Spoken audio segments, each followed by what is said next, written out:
Few know how the U.S. Navy SEALs became the well-known and feared warriors they are today.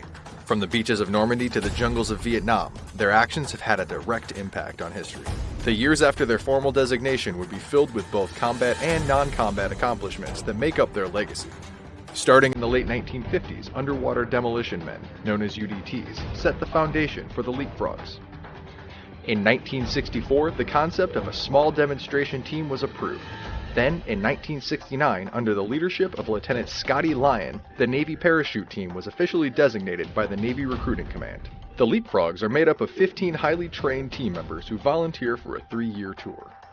Some say the SEALs have no boundaries. They operate at sea, in the air, on land, and even in space.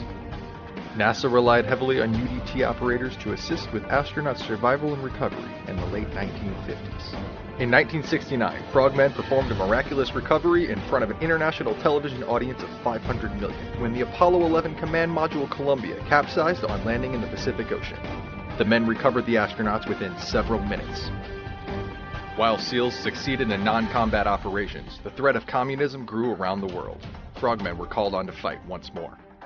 In January 1962, SEAL Team 1 deployed to South Vietnam to train local forces in the tactics and techniques of maritime commandos during the fight against the communist Viet Cong guerrillas.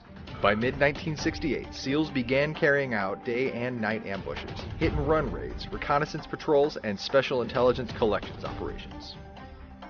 During the war, SEALs gained a reputation as fearsome and extraordinary warriors. They were known as the Men with Green Faces. In 1983, tensions between the U.S. and the island nation of Grenada boiled over. The U.S. launched an invasion with 2 goals in mind: take U.S. citizens off the island and overthrow the communist government. But tragedy struck before the invasion even started. During the airborne insertion, 4 SEALs drowned off the island's coast due to low visibility and high waves. Their bodies were never recovered. During the assault, SEALs successfully extracted Grenada's Governor-General, Sir Paul Scoon, and captured Grenada's only radio tower. Even though Operation Urgent Fury was a success, the operation was an example of poor joint preparedness due to inter-service rivalry.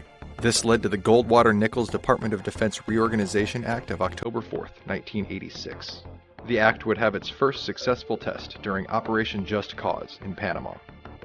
On the night of December 19, 1989, the U.S. invaded Panama to execute an arrest warrant against Panamanian leader Manuel Noriega, a former ally of the U.S., on charges of drug trafficking. SEALs infiltrated the southern end of an airfield at night to dispose of Noriega's Learjet. Then the firefight began. During the initial volley, 8 of the 9 SEALs were wounded. Several other SEALs were killed across the airfield.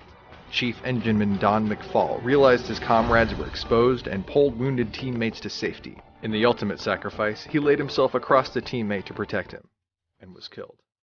McFall was awarded the Navy Cross, and USS McFall, an Arleigh Burke-class destroyer, was named in his honor. As the threat of communism slowly faltered, a new enemy was coming to light: Al-Qaeda. Once again, America would call on these elite commandos.